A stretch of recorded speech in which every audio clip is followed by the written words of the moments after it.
할렐루야. 저는 오늘 2020년 신년 첫 주일 예배에 참 예배자의 축복이라는 제목으로 말씀을 증거하겠습니다. 어느 주일날 아침이었습니다. 어느 집에서 아들을 깨우는 어머니의 목소리가 들립니다.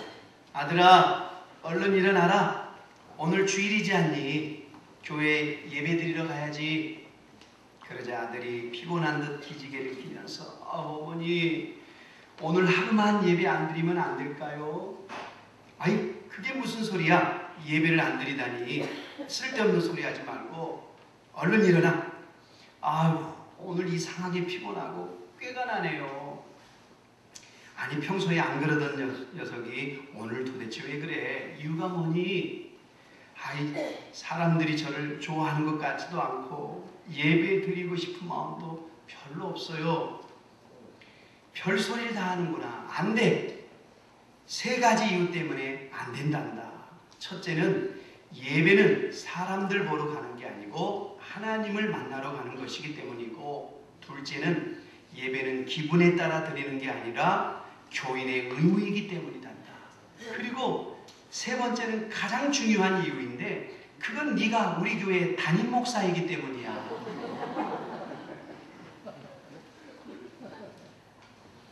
제 얘기하는 거 아닙니다. 오해는 하지 마시기 바랍니다. 웃자고 만드는 얘기겠지만 오늘날 예배에 대한 그 성도들의 태도를 대변하고 있는 얘기가 아닌가 싶습니다. 혹시 오늘 여러분 아침에 그런 마음으로 일어나셔서 이 자리에 나온 분이 혹 있을지 모르겠습니다. 처음 교회에 나온 분들에게는 기도를 길게 하는 것이 가장 힘든 시간이랍니다. 그래서 기도 견디기라는 표현을 쓰기도 하죠. 때로는 설교 견디기라는 말도 있어요. 여러분에게 예배는 어떤 것입니까? 지겹고 따분하고 견디는 그런 수준입니까? 아니면 정말 흥분되고 감동스러워 기다려지고 끝나면 아쉬운 그런 수준입니까? 사람이 무엇이든 잘하려면 기초가 든든해야 되죠. 공부하는 학생이 기초가 부실하면 아무리 노력을 해도 성적을 올리기가 쉽지 않습니다. 음악을 하는 사람도 운동을 하는 사람도 어느 분야에서든 무엇을 하든지 다 마찬가지죠. 기초가 중요합니다. 과거에 국민 타자였던 이승엽 선수가 좀 컨디션이 좋지 않았어요. 그래서 요미우리라고 하는 아주 좋은 그런 클럽에서 좀 그보다 못한 오릭스로 이적을 하는데, 그가 한 시즌을 앞두고 우리나라 국내에 들어와서 연습을 한 경우가 있었습니다. 그때 제가 보니까 무슨 훈련을 하나 이렇게 보니까 한 가지 훈련에 집중합니다. 이렇게 인터뷰를 하더라고요. 그게 뭐냐? 배팅 연습이었어요. 배팅 연습. 그러니까 아무리 대선수라도 기초가 중요하기 때문에 야구를 처음 시작하는 초등학생도 화려한 경력의 대선수도 야구가 잘 될 때에도 잘 안 될 때에도 항상 신경 쓰는 것이 뭐예요? 기초입니다. 그러면 여러분, 우리 신앙생활에도 마찬가지예요. 기초가 중요한데 우리 신앙생활에 있어서 기초는 뭘까요? 네, 예배입니다. 예배. 예배는 우리가 신앙생활 처음부터 천국 갈 때까지, 아니 요한계시록에 보니까 천국에서도 천사들이 또 하나님의 자녀들이 하나님을 예배하더라고요. 그러니 여러분, 예배는 신앙의 기초일 뿐만 아니라 신앙의 종합입니다. 어떤 사람의 상태를 진단하려면 예배의 삶을 보면 됩니다. 예배의 태도를 보면 됩니다. 그러므로 예배는 신앙생활의 알파와 오메가요, 기초고 완성입니다. 특히 중요한 것은 우리 인생이 예배에 의해 좌우된다는 사실입니다. 예배에서 성공하면 인생에서 성공합니다. 예배에서 실패하면 사실 인생에서도 실패합니다. 이것은 성경의 원리입니다. 틀림없는 성경의 원리입니다. 제가 노숙한 목사가 아니라 외람된 말씀이지만 23년 차 제가 목사로 목회 경험상 확언할 수 있는 것은 예배의 삶이, 예배의 태도가 좋은 분들은 분명히 하나님께서 축복하신다는 사실입니다. 그러므로 신앙생활을 막 시작하는 분들은 물론이고 신앙의 연조가 오래된 분들도 수시로 내 자신의 예배 태도를 점검해 볼 필요가 있어요. 사람은 누구나 부지불식간의 기본에서 벗어날 수 있기 때문에 그렇습니다. 잘못된 습관이 굳어질 때도 있고요. 매너리즘에 빠져서 형식은 갖추고 있지만 생동감을 잃어버릴 수 있기 때문에 그렇습니다. 그래서 새해 첫 주일 새로운 한 해를 시작하면서 저와 여러분에게 예배 태도를 각자 여러분들이 점검해 보시면 좋겠습니다. 아무쪼록 오늘 말씀을 통해서 다시 한번 우리의 예배를 가다듬어서 2020년 한 해에는 여러분들이 다 예배의 승리자가 되시기를 바랍니다. 할렐루야. 그래서 더 나아가 인생의 승리자가 되시기를 예수님의 이름으로 축원을 드립니다. 헨리 워드 비처라고 하는 유명한 설교자가 있었습니다. 뉴욕의 큰 교회에서 주일 설교에 초빙을 받았어요. 담임 목사님이 이제 그 헨리 워드 비처 목사님이 어느 날 우리 교회 와서 말씀을 증거해 주기로 했습니다 라고 홍보를 했습니다. 그런데 막상 그분이 오시기로 한 바로 하루 전날 갑작스러운 질병으로 못 오게 됐어요. 그래서 교회와 합의하에 그의 동생 헨리 워드 비처가 아닌 토마스 비처 목사를 보내기로 했습니다. 자, 마침내 주일이 됐습니다. 소문을 듣고 많은 성도들이 인산인해를 이루면서 성전에 가득 메웠습니다. 그런데 막상 담임 목사님이 올라와서 광고를 하는데 자초지종을 설명하면서 그 동생인 토마스 비처 목사님이 대신 주일 설교자로 강단에 서자 성도들이 여기저기서 웅성웅성거리기 시작합니다. 그리고 어떤 성도들은 일어나서 나가는 모습을 보입니다. 그러자 토마스 비처 목사가 유명한 말로 이렇게 설교를 시작합니다. 저의 형님이 갑작스러운 병환으로 오늘 이 자리에 못 오게 됨을 제가 대신 사과를 드립니다. 그러나 오늘 저는 특별한 광고를 드리고 말씀을 먼저 전하겠습니다. 지금 예배 중간에 일어나시고 있는 분들 말고 혹시 이 자리에 앉아있는 분들 중에서 헨리 워드 비처를 예배하기 위해 오신 분들이 계시다면 지금 이 시간에 다 퇴장해 주시면 감사하겠습니다. 왜냐하면 오늘 우리는 헨리 워드 비처가 아닌 하나님을 예배드리기 위해 이 자리에 모여있기 때문입니다.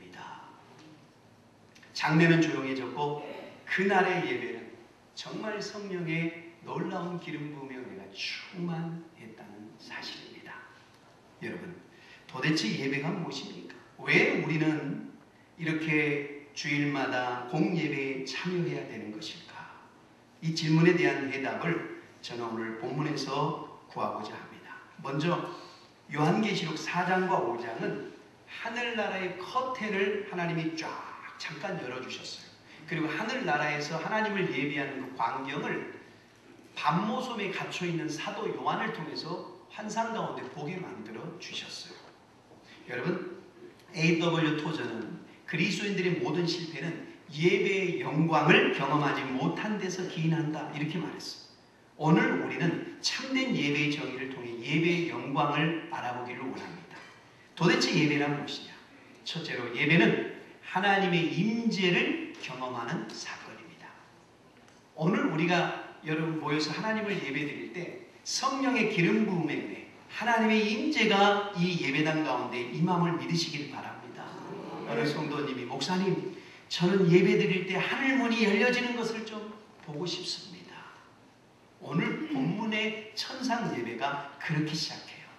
여러분 오늘 본문을 이해하려면 요한계시록 1장을 열어봐야 됩니다. 요한계시록 1장 10절에 사도 요한이 전도하다가 밤모섬에 유배됩니다. 그런데 주일이 되었어요. 그래서 그가 하나님을 예배드리기 위해 엎드렸을 때 일이에요. 그때 요한계시록 1장 10절에 주의 날에 내가 성령에 감동하여 내 뒤에서 나는 나팔 소리 같은 음성을 들으니, 그리고 다시 보면 4장 1절을 보면 무슨 일이 일어납니까? 이 일 후에 내가 보니 하늘의 문이 열렸다. 여러분 상황을 정리하면 이래요. 유배 생활하면서 예배의 갈망을 지닌 사도 요한이 주일날 하나님을 예배드리기 위해 주님 앞에 엎드렸는데 그 순간 성령의 감동이 있었어요. 나팔 소리 같은 주님의 음성이 들려와요. 그리고 하늘의 문이 열린 것을 봐요. 그리고 4장 1절에 의하면 하나님의 음성이 다시 들려오고 4장 2절에 의하면 사도 요한은 하늘의 보좌를 보고 그 하늘 보좌에 앉아 계시는 하나님을 바라보았다. 여러분, 저는 한마디로 이것을 하나님의 임재 체험이다 이렇게 말씀을 드리고 싶어요. 한 기독교 심리학자는 예배자의 행복을 어린아기가 엄마의 풍성한 젖꼭지를 물고 행복에 잠긴 것에 비유한 일이 있었습니다. 아기가 엄마의 임재를 확인하고 엄마에 의해 자신의 필요가 공급되면서 만족해하며 행복에 겨워하는 표정을 한번 연상해 보십시오. 자신이 그것이 바로 예배의 영광인 겁니다. 우리가 이런 예배를 드리기 위해서 무엇보다 준비가 필요하겠죠. 예배를 갈망하는 마음, 은혜를 사모하는 마음, 하나님 앞에 엎드리는 자세, 그리고 하나님의 음성 듣기를 사모하는 마음, 이것이 예배자의 필수 덕목입니다. 오늘 본문이 예배자에게 요구하는 가장 중요한 덕목이 바로 요한계시록 3장 22절 말씀입니다. 귀 있는 자는 성령이 교회들에게 하시는 말씀을 들을지어다. 여러분, 참된 예배는 하나님의 풍성한 임재를 체험하며 그 말씀 안에서 우리의 존재가 녹아내리는 행복입니다. 저는 여러분이 이런 행복을 주일마다, 아니 모든 예배의 순간마다 체험하시기를 예수님의 이름으로 축원을 드립니다. 예배는 하나님의 임재를 경험하는 사건이에요. 두 번째로 예배는 하나님의 가치를 인정하는 엎드림입니다. 예배를 이해하는 데 가장 중요한 키워드가 뭐냐? 가치입니다. 가치. 여러분, 예배를 영어로 worship이라고 합니다. 이 worship은요, worth라고 하는 어근에서 출발해요. 이 worth가 뭐냐? 가치라는 뜻입니다. 가치. 그러니까 여러분, 가치 있는 분에게 예배를 드린다 이 말이에요. 요한계시록 4장 10절에 신구약 시대의 예배를 대표하는 24장로가 보좌에 앉으신 하나님 앞에 엎드려 이렇게 고백합니다. 우리 주 하나님이 영광과 존귀와 능력을 받으시는 것이 합당하오니. 합당하다라는 말이 영어로 worthy, 가치가 있다 이런 뜻이에요. 그러니까 합당, 가치가 있는 분에게 가치를 돌려드리는 것. 이게 뭐예요? 예배입니다. 왜 하나님께서 우리에게 예배를 받으실 만한 가치가 있을까요? 11절을 계속 보면 그분이 만물의 창조자요 통치자이기 때문이다. 여러분, 우리가 요한계시록 5장으로 넘어가면은요, 창조자 하나님에게서 구속자이신 성자 예수님에게로 초점이 옮겨져요. 그래서 5장 8절에 책을 취하시면 네 생물과 24장로들이 어린 양 앞에 엎드려. 누구 앞에 엎드려요? 어린 양 예수님 앞에 엎드려. 왜요? 12절에 보면 큰 음성으로 가로되 죽임을 당하신 어린 양의 능력과 부와 지혜와 힘과 존귀와 영광과 찬송을 받으시기에 합당하도다. 여기서도 합당하도다. 즉 예배를 받으시기에 가치가 있는 존재다. 여러분, 우리 예수님 또한 예배받을 가치가 충분해요. 왜요? 그분이 바로 세상 죄를 지고 가는 하나님의 어린 양으로 이 땅에 오셔서 우리를 위해 죽임을 당하신 까닭입니다. 이 세상에서 누가 나를 위해 대신 죽으실 분이 있을까요? 그런데 예수님께서 속죄의 어린 양이 되셔서 우리를 위해 죽으셨다는 거예요. 이 속죄의 신비, 구속의 신비를 인하여 지금 사도 요한은 엎드려 성자 하나님을 예배하는 거예요. 나 같은 죄인을 살리신 그 은혜 때문에. 그래서 4장 10절에 보면 24장로들이 예배하며 자기의 면류관을 벗어서 주님께 드려요. 그들이 이 세상에 살면서 하나님을 위해 영광스럽게 살아서 하나님이 씌워주신 그 금면류관, 영광의 면류관조차도 하나님 앞에서는 가치가 없는 거예요. 그래서 그 면류관을 벗어서 하나님께 드려요. 그래서 참된 예배는 언제나 드림의 정신이 반영돼야 돼요. 예배를 드리고 찬양을 드리고 기도를 드리고 정성을 드리고 사랑을 드리고 예물을 드리는 겁니다. 그분의 가치를 알기 때문에. 이것이 예배예요. 예배는요, 하나님의 가치를 인정하는 엎드림입니다. 그리고 세 번째, 예배는 하나님의 품성을 담게 하는 특권입니다. 오늘 본문 4절에 보면은 또 보좌에 둘려 24 보좌들이 있고 그 보좌들 위에 24 장로들이 흰 옷을 입고 머리에 금면류관을 쓰고 앉았더라. 여러분, 오늘 흰옷이라는 것은 바로 성경학자들에 의하면 거룩성을 상징하는, 하나님의 거룩성, 그리고 금면류관은 영화로움을 상징하는 것이다. 이 두 가지 특성이야말로 하나님의 품성, 하나님의 속성을 말하는 거예요. 그러니까 하나님은 거룩하시고 영화로우십니다. 그런데 오늘 보면 24장로들이 흰옷을 입었다는 것은 성화의 길을 걸었다는 거예요. 이 땅에 살면서. 그리고 이 성화의 완성된 상태가 바로 뭡니까? 영화인 거예요. 영화로움. 어떻게 이런 일이 가능했을까? 바로 그것이 거룩하시고 영화로우신 하나님을 예배하며 그분을 바라보는 삶을 살아갔기 때문에. 여러분, 바라봄의 법칙이라고 그러죠. 우리는 바라보는 대상을 닮아요. 부부가 서로 닮은 이유, 자녀가 부모를 닮는 이유는 서로 바라보면서 살기 때문에. 예배는 하나님을 바라보는 일입니다. 우리는 거룩하신 하나님을 예배함으로 하나님을 닮을 수가 있는 거예요. 여러분, 우리가 어느 날 하나님을 많이 닮아 거룩하고 영화로운 모습으로 주님 앞에 설 때 우리 주님이 얼마나 우리로 인해 기뻐하실까요? 거룩해지려고 몸부림치지 마세요. 여러분, 몸부림이 거룩을 실현해내지 사실 못합니다. 우리는 그저 정말 진지하게, 진실되게 하나님을 예배하는 예배자로 살아가십시오. 그러면 그 예배를 통해서 우리는 하나님의 거룩성과 영화로움을 우리는 담게 될 줄 믿습니다. 그것이 바로 예배의 영광입니다. 그리고 네 번째로, 예배는 우리의 생활 속에서 하나님의 인도를 경험하게 되는 축복이에요. 자, 5장 14절의 계시록 천상 예배가 마무리돼요. 그리고 예배는 아멘으로 끝나요. 자, 그런데 이것이 정결되지 않아요. 자, 그런데 계시록 6장에 딱 들어서자마자 하나님께서 사도 요한에게 보여주신 장면이 어디냐? 이 세상의 전쟁, 기근, 질병으로 가득 찬 세상을 쫙 보여주십니다. 그리고 그 보여주심의 끝, 요한계시록 7장 17절에 이렇게 말씀하십니다.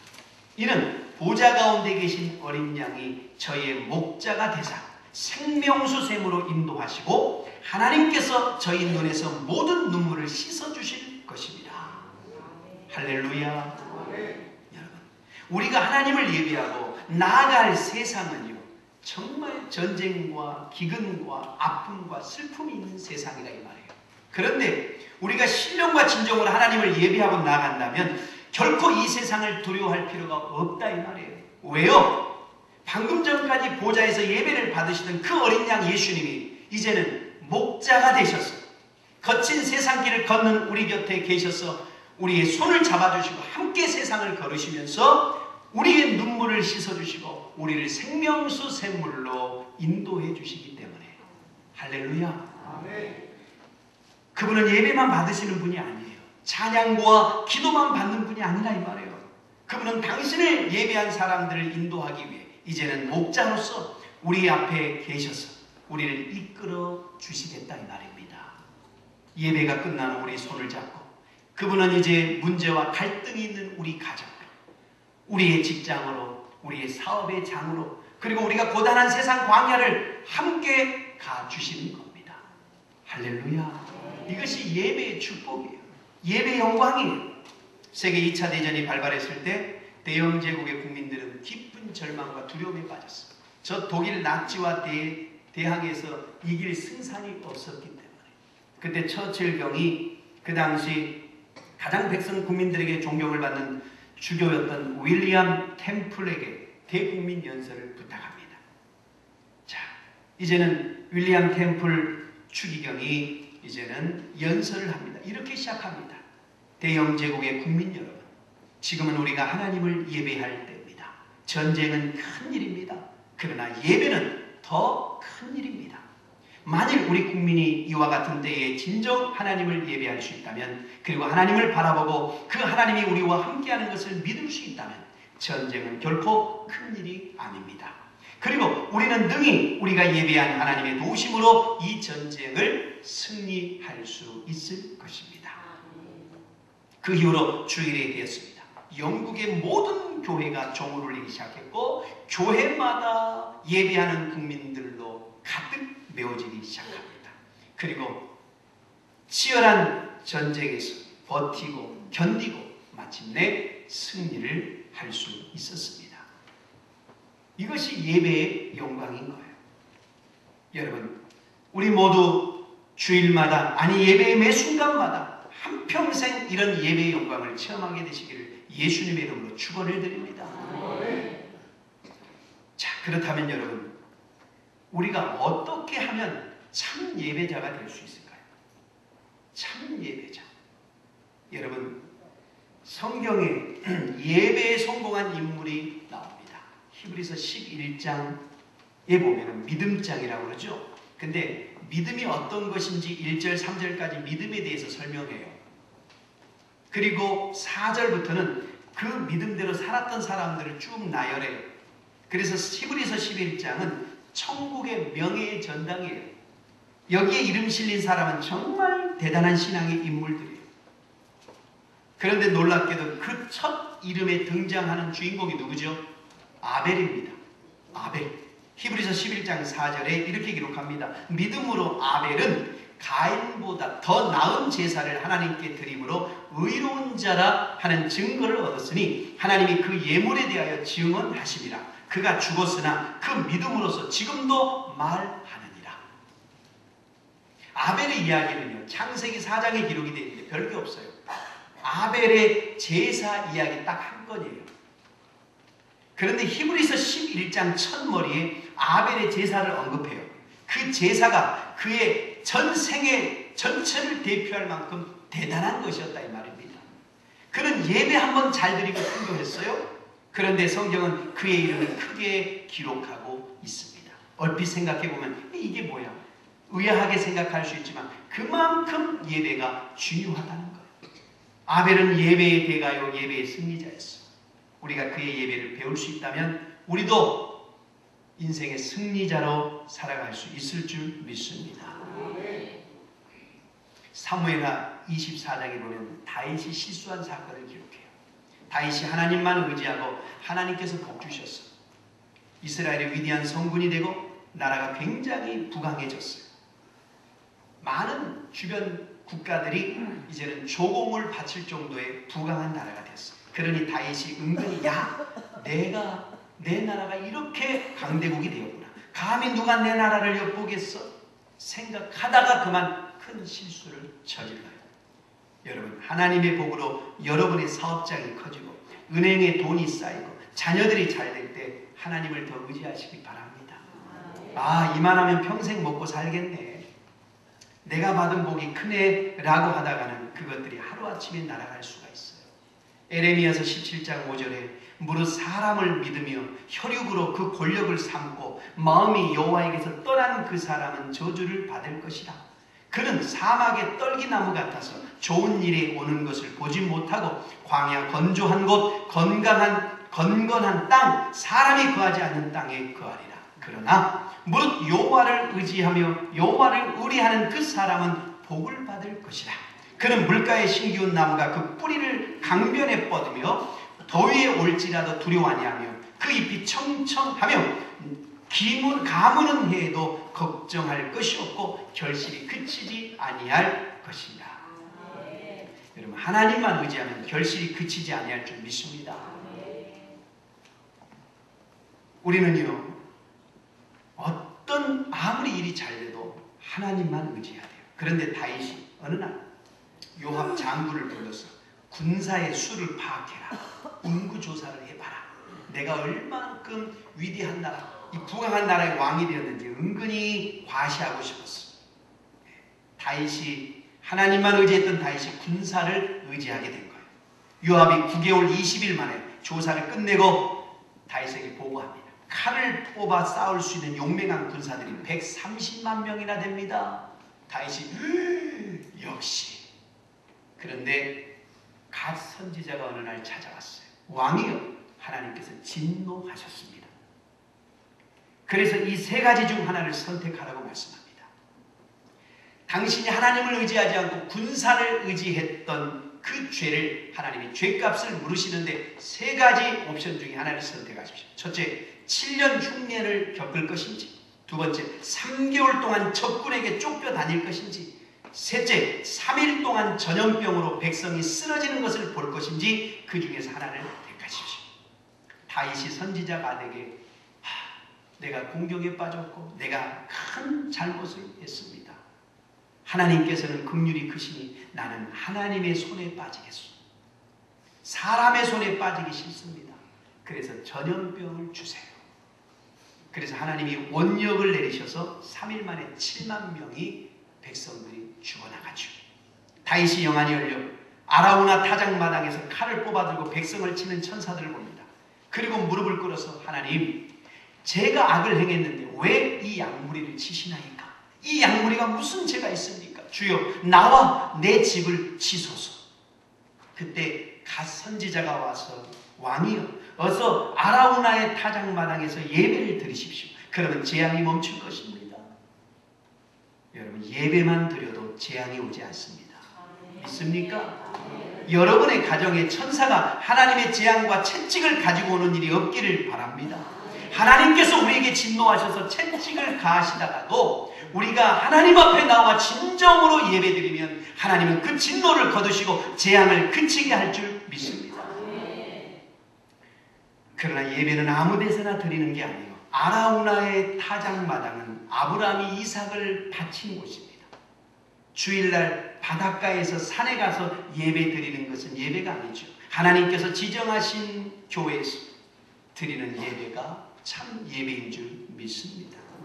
갓의 말대로 다윗이 예배를 드리기 위해 신하들과 함께 아라우나의 타작마당으로 갑니다. 타작을 하고 있던 아라우나가 깜짝 놀라서 엎드려서 왕이여, 어찌하여 이 천한 종의 집에 오셨나이까? 내가 그대의 타작마당을 사서 하나님께 예배하고 재앙을 그치게 하기를 원하노라.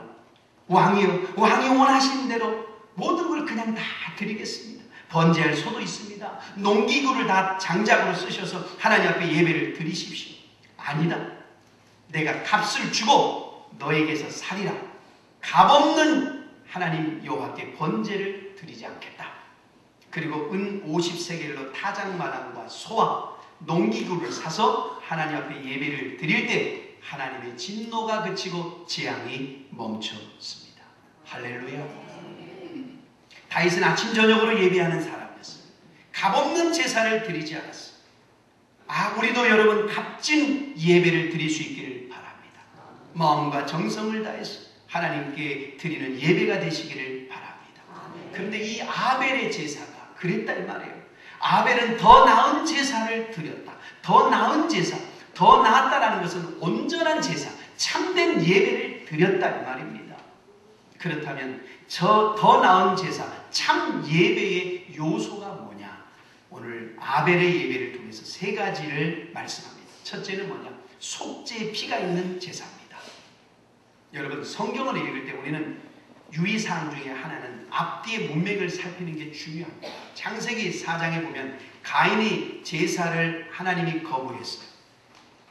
우리는 그 모습을 보고 좀 반감이 생길 수 있어요. 왜? 가인은 농사를 짓는 자였고 아벨은 양을 치는 자였으니까 당연히 농사 짓는 농사꾼은 곡식단을 하나님께 드림으로 제사를 드렸겠죠. 아벨은 양을 치니까 양으로 제사를 드렸고, 근데 하나님께서 가인의 제사를 받지 않으셨다 이 말입니다. 우리는 한편으로 하나님 너무하신 거 아니야? 차별하신 거 아니야? 그러나 여러분, 바로 앞에 창세기 3장을 보면 전혀 그렇지 않아요. 인간이 타락 후에 하나님께서 인류 구원의 계획을 선포하시죠. 창세기 3장 15절, 이걸 원시 복음이다, 최초의 복음이다, 이렇게 신학자들은 얘기합니다. 그 말씀이 뭡니까? 내가 너로 여자의 후손과 원수가 되게 하고 너의 후손도 여자의 후손과 원수가 되게 하리니 여자의 후손은 너의 머리를 상하게 할 것이요 너는 그의 발꿈치를 상하게 할 것이다. 여자의 후손은 단수로 기록이 되어 있어요. 바로 예수 그리스도입니다. 남자의 피로, 남자의 씨앗으로 오신 분이 아니라 남자의 피가 아닌 여자의 동정녀의 배를 빌려서 이 땅에 오신 바로 여자의 후손 예수님을 말씀하시는 거예요. 그 예수님이 사단의 머리를 상하게 해서 사단의 권세를 파하고 우리를, 인류를 구원할 것이라는 이 복음의 메시지가 바로 여기에 담겨져 있다 이 말입니다. 이 말씀을 하고 창세기 3장 20절에 아담이 그의 아내의 이름을 하와라 불렀으니 그는 모든 산자의 어머니가 됨이니라. 여호와 하나님이 아담과 그의 아내를 위하여 가죽옷을 지어 입히시니라. 자, 아담과 하와가 범죄한 후에 수치를 가리기 위해서 무화과 나무 잎을 가렸어요. 그런데 여러분, 무화과 잎사귀로 치마를 해 입어도 여러분, 그는 결코 그것이 계속적으로 가릴 수 없잖아요. 금방 말라버리니까. 그 대신 하나님이 가죽옷을 입혀서 그의 죄, 부끄러운 것을 가려준 것이다. 속죄는 죄를 가려주는 것이잖아요. 여러분, 가죽옷을 만들기 위해서는 죄 없는 짐승이 대신 피 흘려 죽어야 합니다. 인간의 그 죄의 그 속죄를 가리기 위해서 동물이 피를 흘려야만 했다. 이게 십자가 대속의 원리입니다. 아마 아담이 가인과 아벨에게 이런 사실을 가르쳐 주었을 거예요. 그 가르침대로 따르느냐 안 따르느냐가 중요하죠. 믿음의 유무입니다. 믿음이 없는 예배를 하나님이 받으실 수 없죠. 당연한 겁니다. 가인에게 믿음이 있었다면 얼마든지 교환을 통해서 양을 제물로 바칠 수 있었을 거예요. 피 흘림의 제사. 그러나 가인은 그렇게 하지 않았어요. 여러분, 가죽옷은 대속의 복음이에요. 십자가의 예고편이에요. 그래서 레위기 17장 11절에 육체의 생명은 피에 있느니라. 내가 이 피를 너희에게 주어 제단에 뿌려 너희의 생명을 위하여 속죄하게 하였으니 생명이 피에 있으므로 피가 죄를 속하느니라. 피는 생명이고 생명을 구원하기 위해서 대속의 피가 있어야 한다 이 말입니다. 짐승의 피는 예고편에 불과합니다. 진짜 속죄를 위해서는 죄 없는 인간으로 오신 예수님의 피가 있어야 합니다. 예수의 피가 십자가의 피를 믿을 때 비로소 구원받는 하나님의 자녀로서 하나님 앞에 당당하게 나갈 수가 있는 겁니다. 그래서 히브리서 10장 19절에 그러므로 형제들아 우리가 예수님의 피를 힘입어 성소에 들어갈 담력을 얻었다. 성소는 하나님 앞이에요. 죄인은 감히 하나님을 볼 수도 그 앞에 나갈 수도 없어요. 하나님을 보면 즉사해요. 그런데 십자가의 피로 담대히 우리는 하나님 앞에 나갈 수 있게 되었습니다. 그러므로 우리가 예배드릴 때 가장 중요한 게 뭐예요? 십자가 앞에 내 자신을 살펴보면서 회개하는 마음을 가지는 거예요. 그래서 시편 51편 17절에 하나님께서 구하시는 제사는 상한 심령이라. 하나님이여 상하고 통회하는 마음을 주께서 멸시하지 아니하시리라. 통회하는 마음, 십자가 의지하는 마음이 그 어느 것보다 하나님이 기뻐하시는 예물이 된다. 여러분 꼭 기억하시기 바랍니다. 십자가의 은혜가 없는 예배는 죽은 예배입니다. 하나님이 임재하지 않아요. 아무리 겉보기에 많은 사람들이 모이고 화려한 프로그램이 갖춰져 있어도 그 예배는 받지 않으십니다.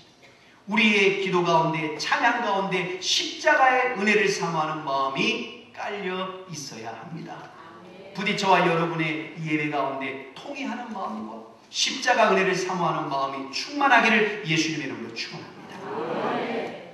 아벨의 제사는 속죄의 피, 십자가의 은혜가 있었다 이 말이에요. 두 번째로 아벨의 제사에는 정성, 즉 진실한 마음이 있었습니다. 첫 새끼와 기름을 드렸다. 제일 좋은 것을 드렸다 이 말입니다. 제물 가운데 그의 진실한 마음, 간절한 마음이 담겨져 있었다. 여러분, 하나님은 제물 그 자체보다 그 속에 담긴 마음을 보시기를 원하십니다. 잠언서 23장 26절에 내 아들아 너의 마음을 나에게 줘라 그랬어. 너의 마음을 나에게 줘. 물론 예배의 형식도 중요해요. 그러나 그 속에 담긴 마음 자세가 더 중요합니다. 인간관계에서도 마음의 주고받음이 중요하죠. 아무리 가까운 관계라도 만일 마음을 주고받음이 결여되어 있다면 남남과도 같을 겁니다. 하나님과의 관계도 마찬가지입니다. 신앙도 예배도 하나님과 마음을 주고받는 겁니다. 왜 예수님께서 유대인들을 책망했죠? 그들에게 예배가 없었기 때문입니까? 아니죠. 예배가 있었지만 마음이 담기지 않았어요. 그래서 마태복음 15장 7절에 외식하는 자들아 이사야가 너에게 대하여 잘 예언하였도다. 일렀으되 이 백성이 입술로는 나를 존경하되 마음은 내게서 멀도다 그랬어요. 그래서 시편 50편 23절에 감사로 제사를 드리는 자가 나를 영화롭게 한다. 여러분, 우리의 기도에도 감사, 찬송에도 감사, 헌금에도 감사, 예배의 순간순간마다 감사가 포함될 때 그 예배는 살아있는 예배가 됩니다. 하나님이 기뻐하시고 충만한 임재의 영광이 그 예배 가운데 임하게 될 줄 믿습니다. 그리고 마지막으로 인격과 선한 삶입니다. 아벨의 제사에는 인격과 그의 선한 삶이 겸비되어 있습니다. 창세기 4장을 잘 관찰해 보세요. 아주 중요한 사실을 발견합니다. 창세기 4장 4절에 여호와께서 아벨과 그의 제물은 받으셨으나, 잘 보세요. 여호와께서 아벨과 그의 제물은 받으셨으나 가인과 그의 제물은 받지 않으셨다. 자, 여러분, 제물도 중요하지만 아벨 자신이 중요한 거예요. 여러분 명심하세요. 최고의 예물은 예배자 자신입니다. 예배 드리는 나 자신. 가인의 제사가 왜 거부당했지요? 여러분, 창세기 4장 7절에 이렇게 기록합니다. 네가 선을 행하면 어찌 낯을 들지 못하겠느냐? 얼굴을 들지 못하겠느냐? 선을 행하지 아니하면 죄가 문에 엎드러지느니라. 죄가 너를 원하나 너는 죄를 다스려라. 그랬어요. 가인이 자기의 예물 제사를 받지 않는데 화가 났어요. 심통을 부려요. 그래서 하나님이 하신 말씀이 네가 생활 속에서 선을 행하지 않고 악을 행하는 삶을 살았지 않느냐? 그러니 내가 너의 제사를 어떻게 받을 수 있겠느냐? 결국 가인은 자신의 죄를 다스리지 못하고 아벨을 돌로 쳐 죽입니다. 여러분, 예배는 공식적인 예배 시간도 중요하고 모든 순서가 중요하지만 그 이전에 하나님 말씀에 순종하는 삶이 더 중요하다는 사실을 기억하시기 바랍니다. 순종이 제사보다 낫고 듣는 것이 수양의 기름보다 낫다 그랬어요. 다시 말씀드리면 불순종하면 제사가 무효다 이 말입니다. 더 나아가 우상 제사나 마찬가지가 된다. 예배 시간에 여러분, 예배 시간 중에도 말씀을 경청하는 시간이 가장 중요한 겁니다. 전도서 5장 1절에 너는 하나님 앞으로 들어갈 때에 너의 발을 삼갈지어다. 가까이하여 말씀을 듣는 것이 우매한 자들이 제물을 드리는 것보다 낫다 그랬습니다. 여러분, 그러므로 공식적인 예배를 드리기 전에 우리 삶 속에서 선한 인격과 선행이 있어야 될 줄 믿습니다. 히브리서 13장 16절에 오직 선을 행함과 서로 나눠주기를 잊지 말아라. 하나님은 이 같은 제사를 기뻐하느니라. 그래서 여러분, 우리의 삶이 제사라 그랬어요. 로마서 12장 1절에 그러므로 형제들아 내가 하나님의 모든 자비하심으로 너희를 권하노니 너희 몸을 하나님이 기뻐하시는 거룩한 산제물로 드려라. 매일의 삶 속에서 하나님의 선한 뜻대로 사는 내 자신이 예물이라는 것을 잊지 마십시오. 여러분, 우리는 이것을 흔히 생활예배라고 얘기합니다. 공예배보다 중요한 것이 생활예배입니다. 하나님은 양쪽을 다 보십니다. 공예배의 모습과 생활의 모습이 다른 이중생활은 절대로 안 된다는 겁니다. 선행, 신행 일치, 믿음과 삶이 일치해야 됩니다. 하나님은 공예배의 현장에만 계시는 분이 아니에요. 월요일에도 화요일에도 수요일에도 날마다 우리와 함께 계십니다. 순간마다, 매 때마다, 일마다 우리를 지켜보심을 믿으시기를 바랍니다. 그러므로 우리는 매 순간 우리의 삶 전체가 하나님 앞에 드려지는 예배라는 걸 잊지 마십시오. 하나님은 아벨의 제사를 기뻐 받으시고 축복하셨어요. 여러분, 예배는 하나님의 임재의 현장입니다. 우리의 영혼과 하나님이 마주치는 겁니다. 영적인 스파크가 일어납니다. 그러므로 영혼이 밝아지고 새 힘을 얻는 겁니다. 시편 73편 23절에 하나님께 가까이함이 너에게 복이라 그랬어. 할렐루야. 사랑하는 자여 너의 영혼이 잘된 같이 너의 범사가 잘되고 강건하기를 내가 간구하노라. 영혼이 잘되면 나머지는 다 따라오는 거예요. 영국의 타임즈에서 예배와 인간의 수명 관계를 연구해서 발표했습니다. 정기적으로 하나님을 예배하는 그리스도인들이 그렇지 않은 일반인보다 수명이 7년이 더 길다라고 발표했습니다. 그런데 여기 계신 분들은 이미 7년을 더 사시는 거예요. 감사하시기 바랍니다. 평균. 그런데 흑인들은 14년이나 더 길다 이렇게 발표했어요. 흑인이 14년을 더 삽니다. 근데 흑인이 왜 더 사는지 아세요? 흑인들은 예배를 정말 자기의 온 마음과 힘을 다해서 드립니다. 제가 독일에 있을 때 흑인 예배 초청을 받아서 갔다가 다 못 드리고 그냥 돌아온 일이 있었어요. 토요일 날 예배가 7시 시작되는데 저는 1시간 반 뭐 그 정도 드릴 줄 알았어요. 그런데요, 아이고 2시간이 넘어 2시간 반 버티다가 그 다음날 주일 준비해야 되잖아요. 그래서 죄송하지만 살짝 빠져나왔어요.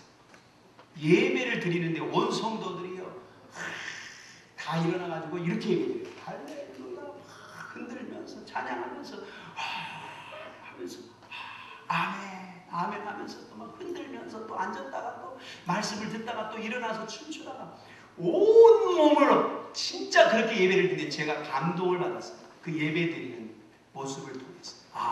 그러니 흑인들이 7년을 더 사는 거예요. 더 사는 거예요. 왜? 더 충만하게 예배를 드리니까 더 건강해지는 거겠죠. 여러분, 참된 예배자는 더 나아가 존귀한 인생이 됩니다. 하나님이 높여주십니다. 나를 존중히 여기는 자를 내가 존중히 여기고 그랬어요.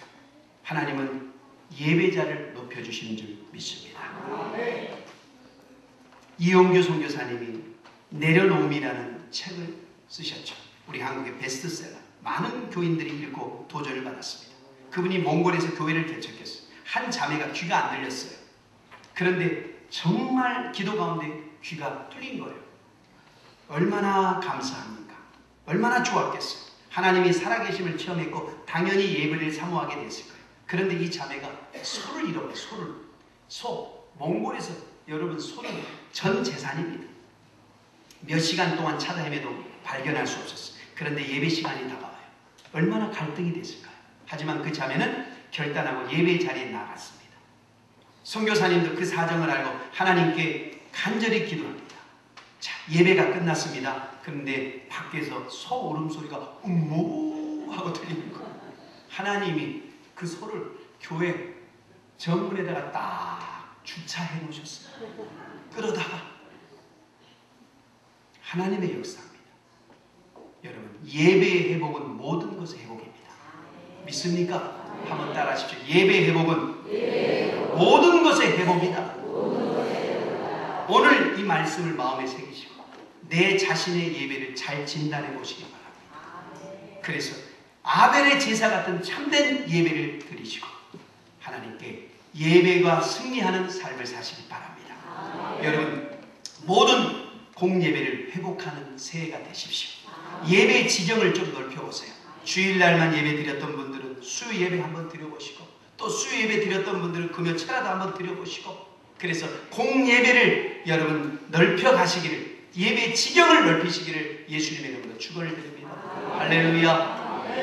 기도하겠습니다. 우리 말씀을 생각하면서 주여, 하나님